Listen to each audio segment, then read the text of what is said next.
الحمد للہ رب العالمین والصلاة والسلام علی اشرف الانبیاء والمرسلین اما بعد قال اللہ تعالی وما ارسلناک الا رحمۃ للعالمین۔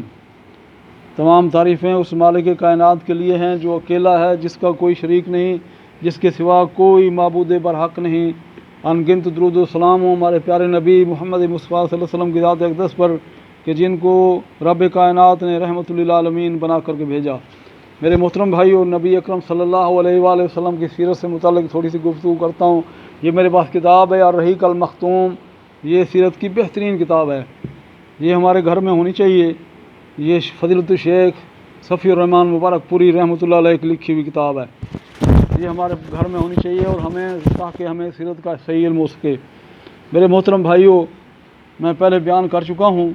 5 نبوی تک کا جو واقعات تھے، اب میں وہاں سے آگے چلتا ہوں کہ 6 نبوی کے اندر 2 عظیم شخص مسلمان ہوتے ہیں، جن میں سب سے پہلے حضرت حمزہ رضی اللہ تعالیٰ عنہ ہو۔ یہ بہادر اور نوجوان قریش کے سب سے بہادر اور نوجوان تھے۔ ان کا واقعہ اس طریقے سے ہے کہ اللہ کے نبی صلی اللہ علیہ وآلہ وسلم کو ایک دن ابو جہل نے گالیاں دیں اور آپ صلی اللہ علیہ وسلم کو پتھر مارا، جس سے آپ صلی اللہ علیہ وسلم کا خون سر سے نکل پڑا۔ تو یہ واقعہ عبداللہ بن جدعان کی ایک لونڈی دیکھ رہی تھی، اور جب وہاں سے حضرت حمزہ گزرے، یہ آپ صلی اللہ علیہ وسلم کے چچا ہیں، جب وہاں سے گزرے تو اس نے یہ پورا ماجرا سنایا ان کو، اور اس نے کہا کہ تمہارے بھتیجے کو ابو جہل نے آج اس طریقے سے مارا ہے۔ تو وہ فوراً انہوں نے کمان حمائل کی ہوئی تھی اور سیدھا وہ جا کر کے حضرت حمزہ رضی اللہ تعالیٰ عنہ سیدھا حرم کے اندر گئے، جہاں پر ابو جہل بیٹھا ہوا تھا اپنے ہزاروں کے ساتھ، جا کر کے اس کے سر کے اوپر اتنے زور سے کمان ماری کہ اس کا سر پھٹ گیا اور وہاں سے خون جاری ہو گیا۔ تو اس طریقے سے بنو ہاشم اور دوسرے جو قبائل ابو جہل کے قبیلے والے لوگ بھڑک اٹھے، لیکن ابو جہل نے یہ بات کہہ کر کے یہ معاملہ ختم کر دیا کہ میں نے اس کے بھتیجے کو آج بہت برا بلا کہا ہے، اس کو چھوڑ دو۔ تو اس طریقے سے پھر حضرت حمزہ رضی اللہ تعالیٰ عنہ نے کہا کہ جس محمد صلی اللہ علیہ وسلم جس دین پر ہے میں بھی اسی دین پر ہوں، اور پھر حضرت حمزہ رضی اللہ تعالیٰ ایمان لے کر کے آئے۔ اور اس طریقے سے دوسرے جو عظیم آدمی ایمان لے کر کے آئے وہ ہیں حضرت عمر بن خطاب رضی اللہ تعالیٰ عنہ۔ یہ بھی 5 نبوی کے آخر کے اندر، اور بعض روایت میں کہا جاتا ہے کہ یہ حضرت حمزہ کے چند دن بعد حضرت حمزہ رضی اللہ تعالیٰ عنہ کے ایمان قبول کرنے کے چند دن بعد یہ بھی ایمان قبول انہوں نے کیا۔ اللہ کے نبی صلی اللہ علیہ وسلم نے دعا فرمائی تھی کہ اے اللہ، عمر بن حشام یا عمر بن خطاب میں سے جو آپ کو زیادہ پسند ہے اس سے ہم دین اسلام کو تقویت دے۔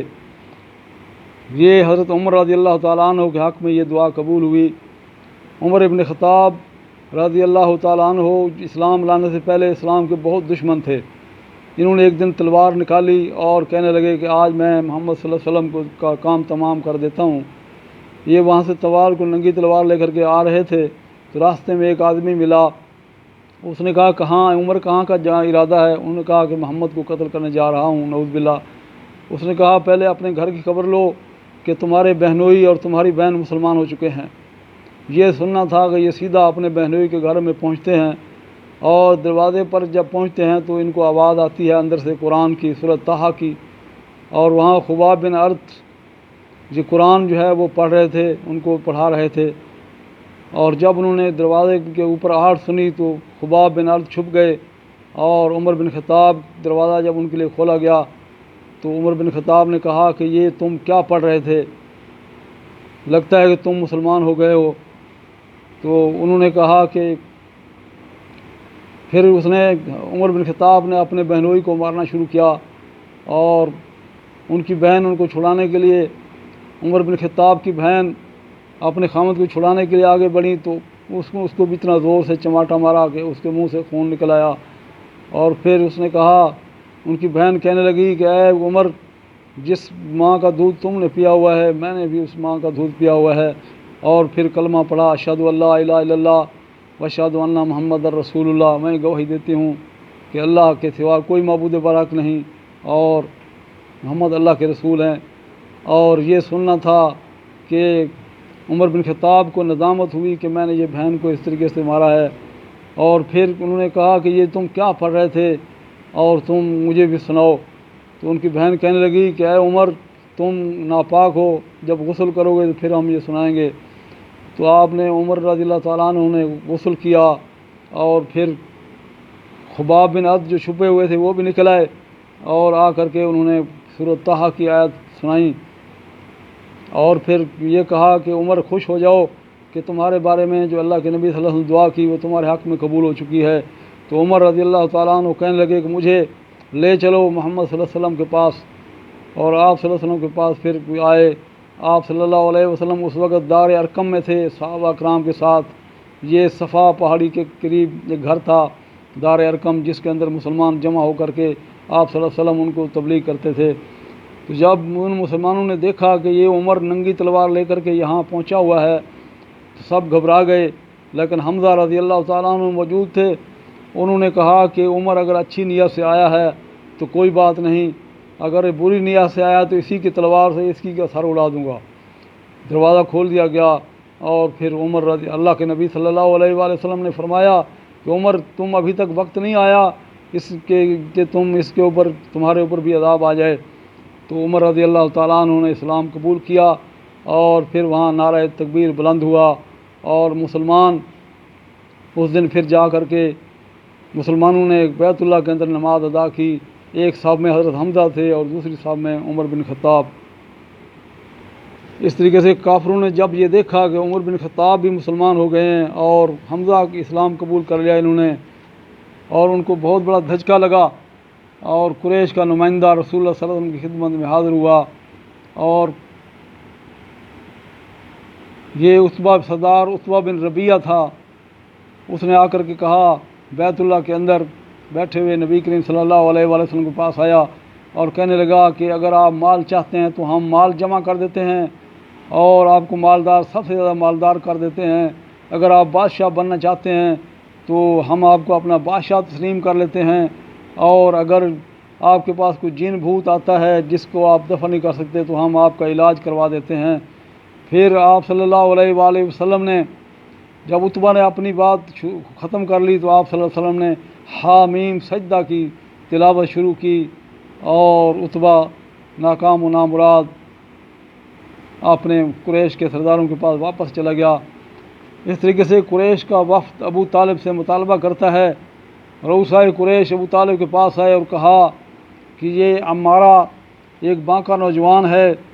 ولید بن مغیرہ کا بیٹا، یہ تم لے لو اور اس کے بدلے میں اپنے بھتیجے کو ہمارے حوالے کر دو تاکہ ہم اس کو قتل کر دیں۔ ابو طالب نے کہا کہ تم نے بڑی زبردست بات کی کہ میں تمہارا بیٹا لے لوں، کہ میں اس کو پالوں اور پوسوں، اور تم میرے بھتیجے بیٹے کو لے لو کہ تم اس کو قتل کر دو۔ اللہ اکبر۔ سرداران قریش نبی کریم صلی اللہ علیہ وسلم کے بعد ایک دفعہ پھر حاضر آئے اور کہنے لگے، ولید بن مغیرہ تھا، ان میں عاص بن وائل اور امیہ بن خلف، یہ آپ کے سامنے آئے اور کہنے لگے کہ اے محمد صلی اللہ علیہ وسلم، ایک سال تم ہمارے معبودوں کی عبادت کرو اور ایک سال ہم تمہارے معبود کی عبادت کرتے ہیں۔ تو اس پر اللہ تعالیٰ نے سورۃ الکافرون نازل فرمائی، قل یا ایھا الکافرون لا اعبد ما تعبدون۔ یہ پوری صورت نازل ہوئی کہ اے کافرو، کہ تم جس کی عبادت کرتے ہو میں اس کی عبادت نہیں کر سکتا، اور نہ میں جس کی عبادت کرتا ہوں تم اس کی عبادت کرنے والے ہو، تمہارے لیے تمہارا دین اور میرے لیے میرا دین۔ اس طریقے سے پھر جب قریش مکہ نے دیکھا کہ یہ کسی بات کے اوپر ماننے کے لیے تیار نہیں ہے تو انہوں نے ایک بہت بڑا منصوبہ بنایا، اور وہ سب اکٹھے ہو کر کے کہنے لگے کہ بنو ہاشم سے بالکل قطع تعلق کر لیا جائے، ان کا مکمل سوشل بیکارڈ کر دیا جائے، جہاں تک کہ یہ محمد کو ہمارے حوالے کر دیں۔ اور یہ 7 نبوی کا واقعہ ہے، اور انہوں نے لکھا، یہ صحیفہ لکھا، اور جس کے اوپر یہ تھا کہ بنو ہاشم سے بالکل بیکارڈ، نہ ان کے ساتھ شادی بیاہ کیا جائے، نہ ان سے کوئی لین دین کیا جائے، نہ ان سے بات چیت کی جائے، اور یہ صحیفہ لکھ کر کے انہوں نے بیت اللہ کے اندر لٹکا دیا۔ اور پھر ابو طالب بنو ہاشم کو اور بنو مطلب کو لے کر کے شیب ابی طالب کے اندر محصور ہو گئے۔ مسلمانوں کے اوپر یہ بہت، اور یہ بنی ہاشم کے اوپر اور بنو مطلب کے اوپر بہت یہ مشکل وقت تھا کہ جب شیب ابی طالب کے اندر محصور ہو گئے، یہاں تک کہ ان کو پتے کھا کر کے گزارا کرنا پڑا، اور ہر طرح کا، کیونکہ ان کا بیکار تھا، کوئی گندم یا گیہوں یا دانہ اگانے سے وہ ہر چیز انہوں نے روک لی تھی، اور کوئی بھی تجارتی قافلہ آتا وہ مہنگے داموں وہ مکہ والے خرید لیتے اور ان تک کوئی چیز پہنچنے نہ دیتے۔ حضرت خدیجہ رضی اللہ تعالیٰ عنہ کے بھتیجے حکیم بن حزام اپنی پھوپھی کے لیے کچھ تھوڑی سی گیہوں بھجوا دیا کرتا، اور اس طریقے سے ابو البختری یہ بھی کچھ چیزیں آپ بنو ہاشم کے لیے کچھ نہ کچھ چوری چھپے یہ بھجوا دیتا تھا۔ اس کے علاوہ یہ بہت سخت کھٹن وقت تھا، اور ابو طالب نبی اکرم صلی اللہ علیہ وآلہ وسلم کو رات کے پہلے پہر کسی ایک بستر پر سلاتے اور پھر آپ صلی اللہ علیہ وسلم کا بستر تبدیل کر دیتے تاکہ لوگوں کو پتہ نہ چلے کہ آپ کہاں سوئے ہوئے ہیں۔ آپ کو بچانے کے لیے انہوں نے ہر ممکن وہ کوشش کرتے، اور اس طریقے سے یہ 3 سال کا یہ عرصہ گزرا، سوائے جو حرام مہینے تھے، ان حرام مہینوں کے اندر نبی اکرم صلی اللہ علیہ وسلم اور آپ کا خاندان بہ رہا تھا، اور آپ صلی اللہ علیہ وسلم حجاج کرام کو تبلیغ کرتے اور لوگوں کو اسلام کی دعوت دیتے۔ حرام مہینوں کے علاوہ ان کے اوپر ہر قسم کی آنے جانے کے اوپر بھی پابندی تھی، آپ باہر نہیں نکل سکتے تھے، اور یہ 3 سال کا عرصہ اس طریقے سے گزرا۔ اور 3 سال کے بعد پھر ابو البختری اور مطعم بن عدی کی کوششوں سے یہ قرابت شکن صحیفہ چاک کیا جاتا ہے، اور آپ صلی اللہ علیہ وآلہ وسلم نے اپنے چچا ابو طالب سے کہا کہ آپ قریش کو جا کر کے کہیں کہ وہ جو صحیفہ تھا اس کو دیمک نے کھا لیا ہے اور صرف اللہ کا نام باقی ہے۔ ابو طالب بھی وہاں پہنچتے ہیں، اور یہ صبح کی نماز کی صبح کا وقت تھا، قریش بڑے بڑے سردار جمع تھے۔ ابو طالب نے ان سے کہا کہ میرے بھتیجے نے یہ بات کی ہے کہ اس صحیفے کو دیمک نے کھا لیا ہے، صرف اللہ کا نام باقی ہے، تو اس صحیفے کو ختم کر دو۔ پھر ابو البختری اور مطعم بن عدی نے بھی یہ بات کی کہ یہ قرابت شکن جو صحیفہ ہم نے لکھا ہے یہ کسی طریقے سے بھی ہمیں قبول نہیں ہے کہ ہم خود ہر طرح کے نعمتوں سے فائدہ اٹھائیں، اور ہمارے عزیز ہیں وہ ہاشمی قبیلے کے لوگ وہ اس طریقے سے مشکل میں پڑے رہیں، ہم اس کو قبول نہیں کرتے۔ ابو جہل نے بڑی سخت مخالفت کی، لیکن اس کے باوجود بھی مطعم بن عدی نے جب اس کو صحیفے کو کھولا تو وہ صحیفہ دیمک نے کھا لیا تھا، سوائے بسمک اللہم باقی تھا، اللہ کا نام باقی تھا۔ اس طریقے سے پھر یہ بیکاٹ ختم ہوتا ہے، اور شیب ابی طالب سے بنو ہاشم اور نبی کریم صلی اللہ علیہ وآلہ وسلم اور بنی مطلب باہر آتے ہیں، اور اس طریقے سے اس کے بعد کے واقعات انشاءاللہ تعالیٰ اگلے کس کے اندر اللہ تعالیٰ مجھے توفیق دے بیان کرنے کی، انشاءاللہ بیان کروں گا۔ اللہ تعالیٰ سے دعا ہے کہ اللہ تعالیٰ ہمیں صحیح معنوں میں مسلمان بنا دے۔ السلام علیکم ورحمۃ اللہ وبرکاتہ۔